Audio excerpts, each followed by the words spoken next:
Hello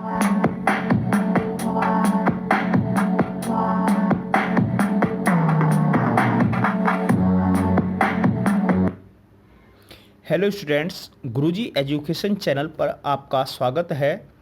आज के video में हम पढ़ने वाले हैं लेसन नंबर 5 अम्ल, क्षारक और लवण के क्वेश्चन आंसर। आइए देखते हैं।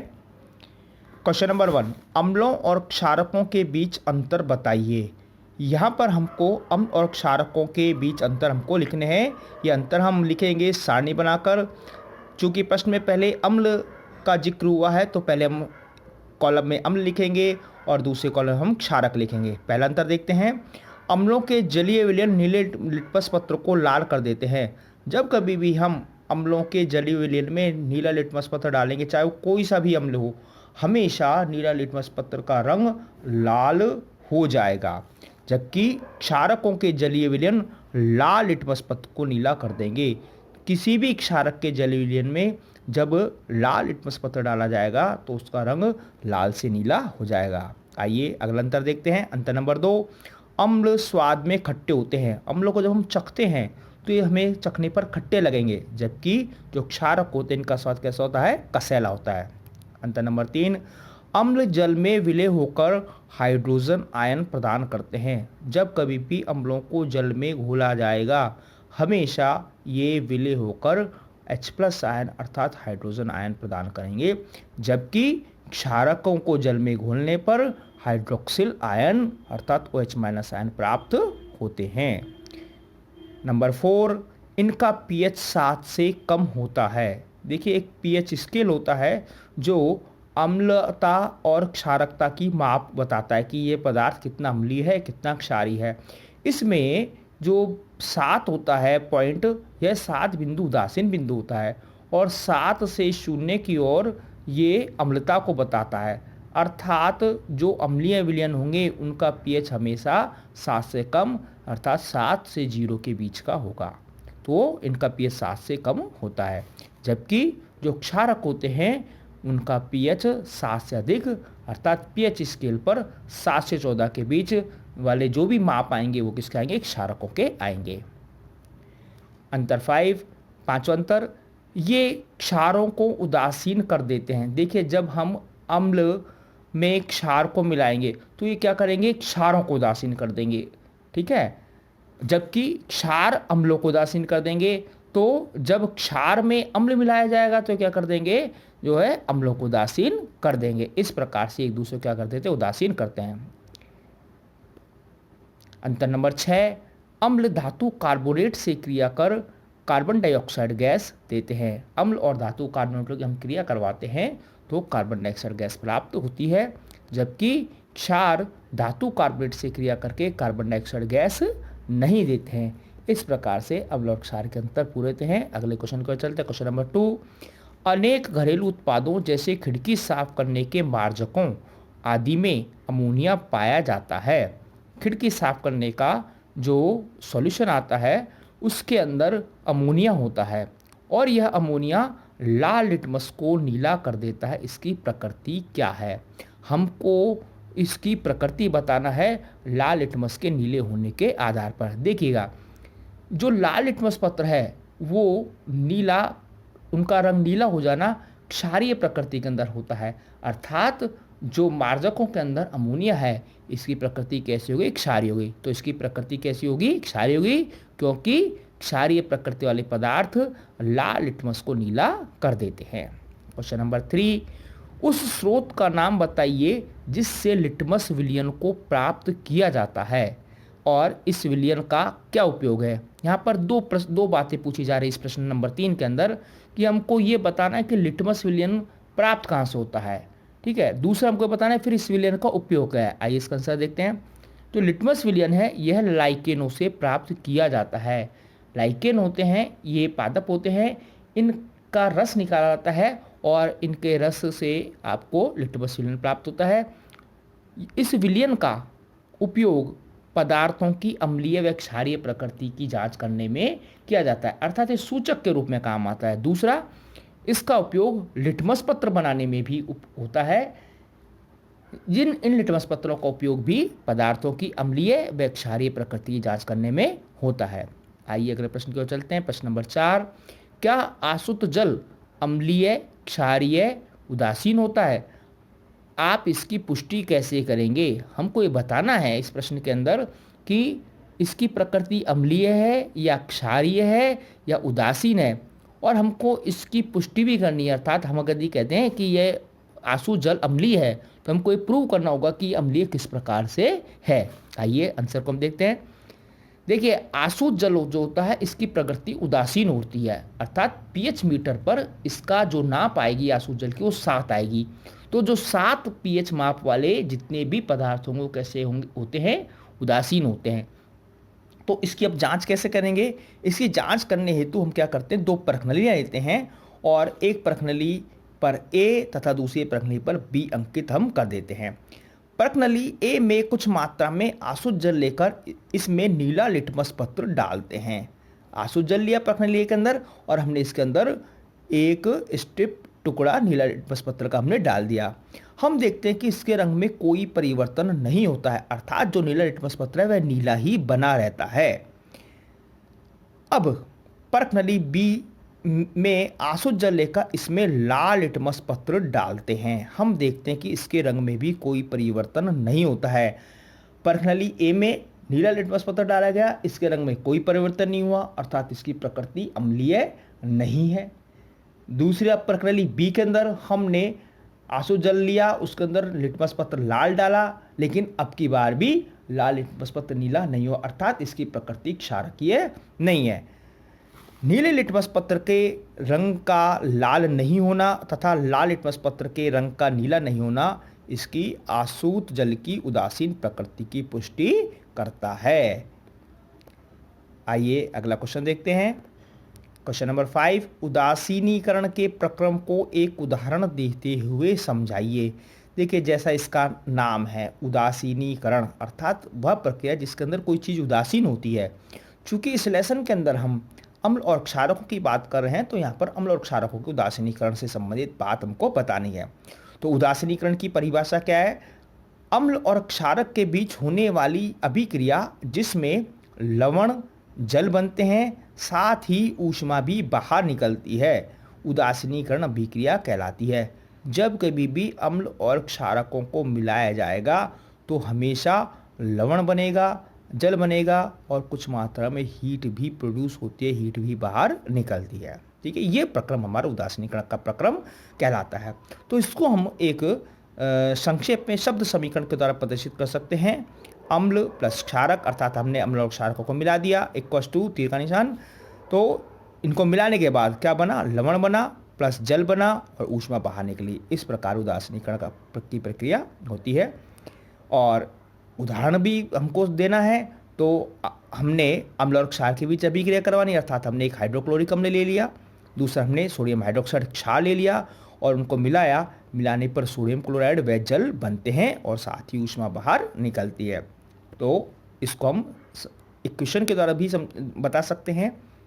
हाइड्रोक्लोरिक अम्ल का सूत्र लिखा HCl प्लस सोडियम हाइड्रोक्साइड का सूत्र NaOH इक्वल्स टू, यानी कि हमने इनको मिला दिया, मिलाने पर लवण बना, सोडियम क्लोराइड, साथ में पानी बना H2O, ऊष्मा बाहर निकली। ब्रैकेट के अंदर आप जो पिंक कलर का त्रिभुज का निशान देख रहे हैं, त्रिभुज का निशान हीट के लिए लिखा जाता है जब किसी अभिक्रिया में हीट बाहर निकलती है। चाहे तो आप हीट लिख सकते हैं या फिर ब्रैकेट के अंदर आप त्रिभुज का निशान दिखा सकते हैं। आइए नेक्स्ट क्वेश्चन को चलते हैं। क्वेश्चन नंबर 6, निम्नलिखित कथन यदि सही हैं तो T लिखें अथवा गलत हैं तो F लिखें। अर्थात सही बात के लिए हमको ट्रू बताना है, T लिखना है, और गलत कथन के लिए हमको फॉल्स है तो हमको F फॉल्स का F हमको लिखना है। कथन का, नाइट्रिक अम्ल लाल लिटमस को नीला कर देता है। देखिएगा, अम्ल लाल लिटमस को नीला नहीं करते हैं, ये नीले लिटमस को लाल करते हैं। तो ये कथन कैसा हुआ? गलत हुआ। तो हम यहाँ पर क्या लिखेंगे? F।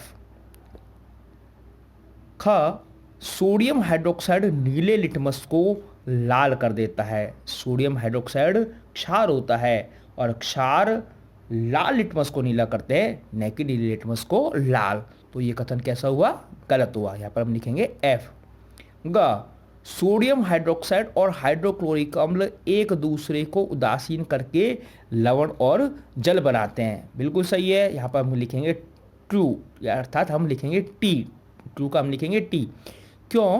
क्योंकि अभी हमने इससे पहले वाले क्वेश्चन में उदासीनीकरण का प्रक्रम देखा था, और उदासीनीकरण के प्रक्रम में हमने यही देखा था कि क्षारक और अम्लों ने अभिक्रिया की, एक दूसरे के प्रभाव को नष्ट किया अर्थात उनको उदासीन किया, और लवण और जल बनाया। तो यह कथन हमारा सही है। घ, सूचक वह पदार्थ है जो अम्लीय और क्षारकीय विलयनों में रंग दिखाता है। बिल्कुल सही है, ट्रू लिखा जाएगा, क्योंकि सूचक जैसे इसका नाम है अर्थात सूचना देने वाला, ये जो सूचक पदार्थ होते हैं ये अपना रंग बदलकर पदार्थ की अम्लीय और क्षारकीय प्रकृति की जानकारी देते हैं। तो इसका लिखा जाएगा बिल्कुल ट्रू। च, दंत क्षय क्षार की उपस्थिति के कारण होता है। दंत क्षय अर्थात दांत का क्षयित होना, दांत का सड़ना, जिसको आम बोलचाल की भाषा में दांत में कीड़ा लगना कहा जाता है। देखिए, वास्तव में जो दांत में जो दंत क्षय है, ये दंत क्षय की प्रक्रिया क्षार के कारण नहीं होती है। हमारे मुंह में अम्ल बनता है और ये जो भोजन के कण मीठा आदि लगे रह जाते हैं, तो जो हमारे मुंह में जीवाणु होता है, डिप्लोकोकस जीवाणु होता है, यह जीवाणु भोजन से क्रिया करता है, अर्थात जो शर्करा लगी है, भोजन कण चिपके रह जाते हैं, इनसे क्रिया करता है और इनसे क्रिया करके अम्ल बनाता है, और ये अम्ल दंत क्षय का कारण बनता है, अर्थात दांत को खोखला बनाता है। तो यहाँ पर क्षार के लिए कही गई ये बात, तो ये बात क्या है? गलत है। हम यहाँ पर लिखेंगे एफ। अगले क्वेश्चन को चलते हैं। क्वेश्चन नंबर 7, दोरजी के रेस्टोरेंट में शीतल पेय, मृदु पेय की कुछ बोतलें हैं। दोरजी एक व्यक्ति हैं, व्यक्ति का नाम है, उनका रेस्टोरेंट है, और यहाँ पर कुछ सॉफ्ट ड्रिंक की, कोल्ड ड्रिंक्स की कुछ बोतलें हैं, लेकिन दुर्भाग्य से वह चिन्हित नहीं है, यानी कि उन पर कुछ लिखा हुआ नहीं है। उसे ग्राहकों की मांग के अनुसार, कोई ग्राहक आते हैं और वो डिमांड करते हैं, ग्राहकों की मांग के अनुसार उसे पेय परोसने हैं। एक ग्राहक अम्लीय चाहता है, दूसरा ग्राहक क्षारकीय चाहता है, तथा तीसरा उदासीन पेय चाहता है। दोरजी यह कैसे तय करेगा कि कौन सी बोतल के लिए कौन सी बोतल किस ग्राहक को देनी है? आइए इसकी हम देखते हैं, जांच करते हैं। देखिए, अम्लीय और क्षारकीय प्रकृति जांच करने का जो सबसे प्रचलित प्रक्रम है, सबसे आसान प्रक्रम है, वो है लिटमस पत्र का उपयोग करके।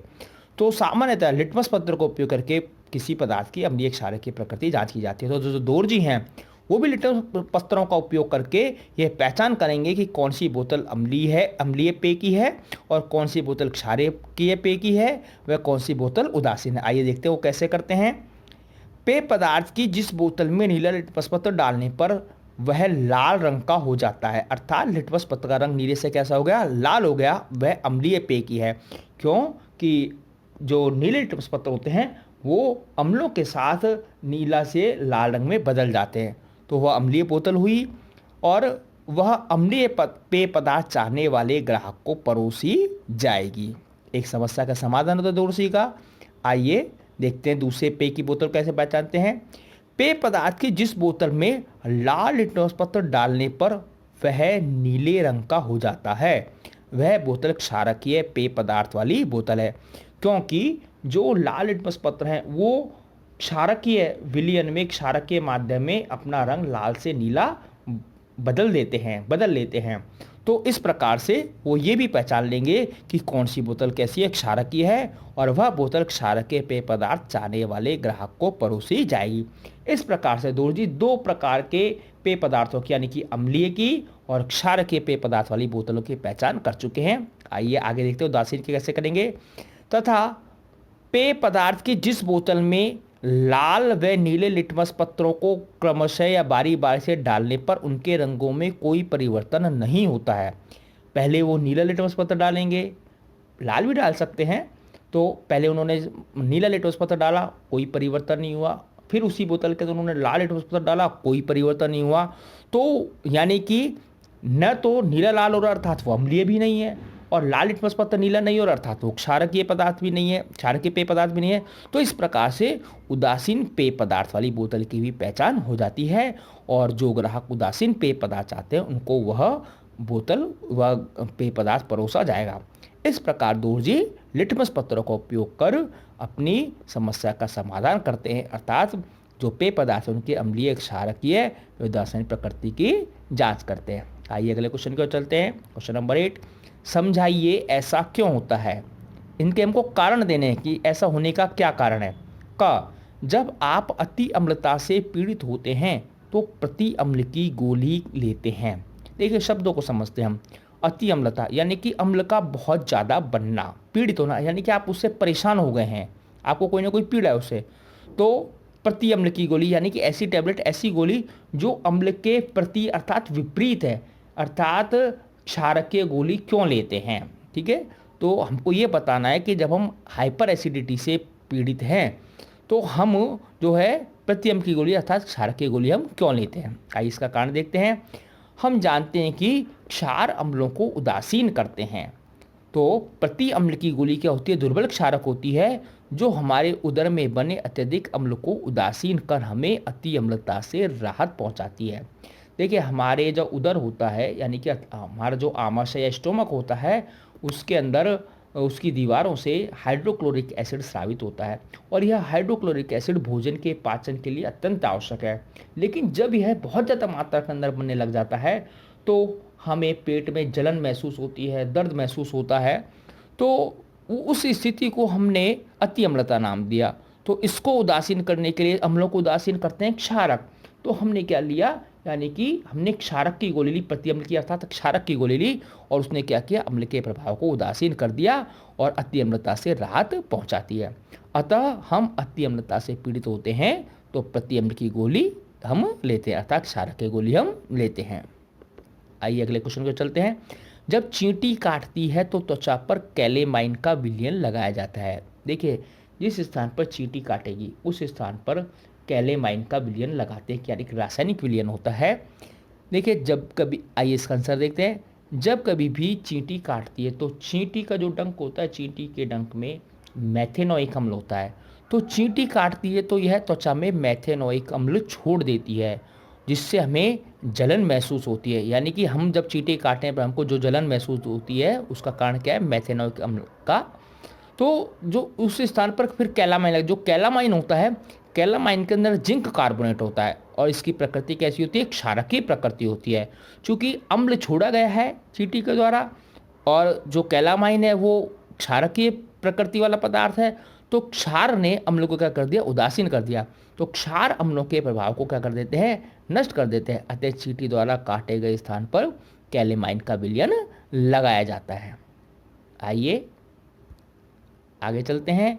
कारखानों से अपशिष्ट को जलाशयों में बहाने से पहले उदासीन किया जाता है। देखिए ज़्यादातर जो औद्योगिक इकाइयाँ होती हैं उनके जो अपशिष्ट होते हैं अर्थात उनका जो कचरा होता है उसके अंदर हानिकारक रसायन होते हैं और ज़्यादातर वो अम्लीय प्रकृति का होता है, तो उसको उदासीन करना आवश्यक होता है। अब क्यों किया जाता है ये देखते हैं हम।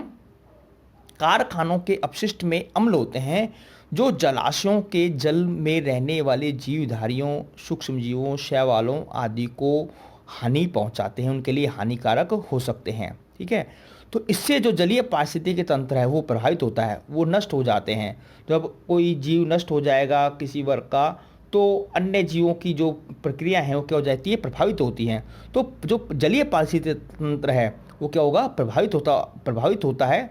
अतः जलीय पारिस्थितिकी तंत्र को अर्थात जल में रहने वाले जीवधारियों को नष्ट होने से बचाने के लिए अर्थात उनको हानि होने से बचाने के लिए कारखानों के जो अपशिष्ट हैं उनको जलाशयों में बहाने से पहले उदासीन किया जाता है। अगले क्वेश्चन को चलते हैं। Question number 9। आपको 3 द्रव दिए गए हैं जिनमें से एक हाइड्रोक्लोरिक अम्ल है, दूसरा सोडियम हाइड्रोक्साइड है और तीसरा शक्कर का विलयन है। आप हल्दी को सूचक के रूप में उपयोग करके उसकी पहचान कैसे करेंगे। 3 जो द्रव हैं, हाइड्रोक्लोरिक है, इसमें नाम दिया हुआ है, सोडियम हाइड्रोक्साइड है, एक यानी कि एक अम्ल है, एक क्षार है और तीसरा शक्कर का विलयन है। तो हल्दी सूचक का उपयोग करके हमको पहचान करना है कि कौन सा हाइड्रोक्लोरिक एसिड है, कौन सा शक्कर का विलयन है और कौन सा सोडियम हाइड्रोक्साइड का विलयन है। तो देखिएगा जो हल्दी है, हल्दी एक सूचक है, ठीक है, प्राकृतिक सूचक है और हल्दी जो है यह क्षारकीय विलयनों के अंदर अपना रंग बदलती है, अपना लाल रंग देकर क्षारक की उपस्थिति को जो है बताती है, क्षारक की उसकी जानकारी देती है। तो आइए देखते हैं हम कैसे करते हैं। 3 अलग अलग परखनलियाँ लेते हैं और इनमें हल्दी सूचक डाल देते हैं। 3 परखनली और अलग अलग उनके अंदर हमने क्या कर दिया, हल्दी को सूचक के रूप में हमने डाल दिया। एक परखनली में हाइड्रोक्लोरिक अम्ल, दूसरी परखनली में सोडियम हाइड्रोक्साइड व तीसरी परखनली में शक्कर का विलयन हम लेते हैं। जिस परखनली का रंग लाल हो जाता है वह सोडियम हाइड्रोक्साइड है। तो क्योंकि हल्दी पहले से डाली हुई है और जैसे ही हम विलयन डालते हैं तो जिस विलयन का रंग हल्दी के प्रभाव से हल्दी का रंग क्या हो गया, लाल हो गया, तो वह विलयन कौन सा हो गया, सोडियम हाइड्रोक्साइड का। इस प्रकार से हमने सोडियम हाइड्रोक्साइड के विलयन की क्या हो गई, पहचान कर ली। क्योंकि हल्दी अभी मैंने आपको बताया था जो क्षारक होते हैं उनके साथ लाल रंग प्रदान करती है, क्योंकि हल्दी क्षारक के साथ लाल रंग प्रदान करते हैं। इस प्रकार सोडियम हाइड्रोक्साइड हम क्या हो जाती है, पहचान करती है। कुछ मात्रा में सोडियम हाइड्रोक्साइड लेकर अन्य 2 परखनलियों में डालते हैं, क्योंकि सोडियम हाइड्रोक्साइड की तो पहचान हो चुकी है, क्षार की हम पहचान कर चुके हैं। जिस परखनली के रंग में कोई परिवर्तन नहीं होता लेकिन ऊष्मा बाहर निकलती है, क्योंकि अम्ल क्षारकों के साथ क्रिया करके उदासीनीकरण अभिक्रिया हमने पढ़ी थी, उदासीनीकरण अभिक्रिया करेंगे, लवण बनाएंगे, जल बनाएंगे और ऊष्मा बाहर निकलेगी, अर्थात हम अम्ल की पहचान कर लेंगे कि किस प्रकार से अम्ल है। तो इस प्रकार हमने पहले क्षारक की पहचान कर ली सोडियम हाइड्रोक्साइड के द्वारा, अब हमने अम्ल की पहचान कर ली है। क्योंकि अम्ल क्षारक के साथ अभिक्रिया करके लवण पानी बनाते हैं, ऊष्मा बाहर निकलते हैं। इस प्रकार हाइड्रोक्लोरिक अम्ल की पहचान हो जाती है। तथा तीसरी प्रखनली शक्कर के विलयन की, जो कि 3 प्रकार के द्रव दिए हुए थे। एक अम्ल की, हाइड्रोक्लोरिक अम्ल की पहचान हम कर चुके हैं, दूसरी हमने क्षारक की कर ली। तो जो तीसरा विलयन बचता है किसका होता है, शक्कर का विलयन होता है। और इस प्रकार हम हल्दी सूचक का उपयोग करके हाइड्रोक्लोरिक अम्ल, सोडियम हाइड्रोक्साइड और शक्कर के विलयन की पहचान कर लेते हैं। आइए अगले क्वेश्चन को चलते हैं। क्वेश्चन नंबर 10, नीले लिटमस पत्र को एक विलयन में डुबोया गया, यह नीला ही रहता है, इस विलयन की प्रकृति क्या है समझाइए। अर्थात उस जो नीला लिटमस पत्र है उसके रंग में कोई परिवर्तन नहीं हुआ। देखिए, नीले लिटमस पत्र का लाल हो जाना उसकी अम्लीय प्रकृति को बताता है। चूंकि यहाँ पर लाल रंग में परिवर्तित, हम जानते हैं कि जो नीला लिटमस पत्र है अम्लीय माध्यम में लाल रंग में परिवर्तित हो जाते हैं, और विलयन में नीले लिटमस पत्र को डुबोने पर इसका रंग नीला ही रहना विलयन की क्षारकीय प्रकृति या उदासीन प्रकृति को बताता है। क्योंकि उदासीन होगा तब भी नीले लिटमस पत्र का रंग परिवर्तित नहीं होगा। क्वेश्चन नंबर 11, निम्नलिखित वक्तव्यों को ध्यान से पढ़ें। यहाँ पर कुछ बातें कही गई हैं तो उनको हमको पढ़ना है। पहले क, अम्ल और क्षारक दोनों सभी सूचकों के रंगों को परिवर्तित कर देते हैं। देखिए, न तो अम्ल और क्षारक ये सभी सूचकों के रंगों को परिवर्तित नहीं करेंगे, क्योंकि हर किसी की अलग अलग प्रकृति होती है। ठीक है, तो अलग अलग अम्ल और अलग अलग क्षारक अलग अलग सूचकों में अलग अलग रंग प्रदान करते हैं, तो सभी के रंगों को नहीं बदलते हैं। ख, यदि कोई सूचक अम्ल के साथ रंग परिवर्तित करता है तो वह क्षारक के साथ रंग परिवर्तन नहीं करता। ये बात कोई ज़रूरी नहीं है कि कोई सूचक जो है वो अम्ल के साथ रंग परिवर्तन कर रहा है तो क्षारक के साथ रंग परिवर्तित नहीं करे, कर भी सकता है, नहीं भी कर सकता।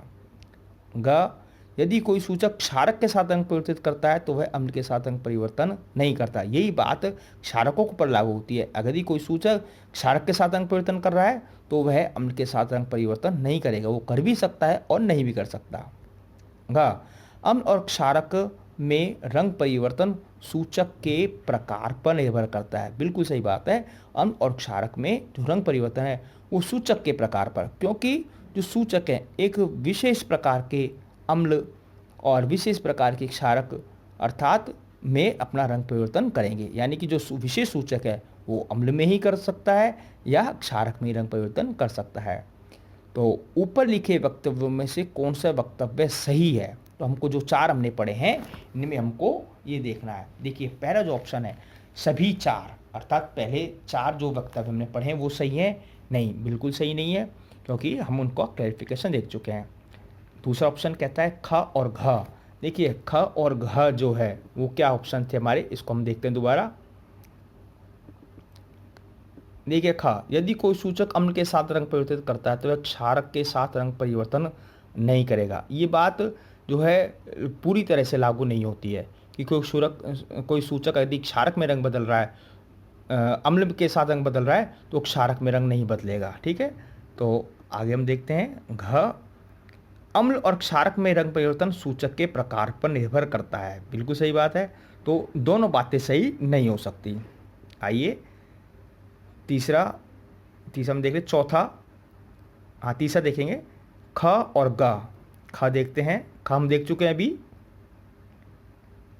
ख, यदि कोई सूचक अम्ल के साथ रंग परिवर्तन करता है तो क्षारक के साथ रंग परिवर्तन नहीं करेगा, क्योंकि बात दोनों तरफ से सही नहीं है। ग देखते हैं हम, यदि कोई सूचक क्षारक के साथ रंग परिवर्तन करता है तो वह अम्ल के साथ रंग परिवर्तन नहीं करेगा। दोनों बातें लागू हर एक सूचक के लिए लागू नहीं होती है, तो ये ऑप्शन हमारा सही नहीं है। आइए चौथा देखते हैं, केवल घ। हाँ बिल्कुल सही है, घ जो है इसका उत्तर सही होगा केवल घ, अर्थात जो चौथा ऑप्शन है वो सही होगा। क्यों? क्योंकि अम्ल और क्षारकों में रंग परिवर्तन सूचक के प्रकार पर निर्भर करता है कि जो सूचक है वो सूचक अम्ल में रंग बदलेगा और क्षारक में हर एक सूचक काम में नहीं आता है। धन्यवाद, लास्ट तक वीडियो में बने रहने के लिए आपका बहुत बहुत आभार। अगर यदि आपको मेरा यह वीडियो पसंद आया हो तो चैनल को लाइक करें, सब्सक्राइब करें, जिससे कि आगे आने वाले वीडियो आपको मिलते रहें और मैं और अच्छे वीडियो बना सकूं। इसके लिए कमेंट ज़रूर करें। धन्यवाद।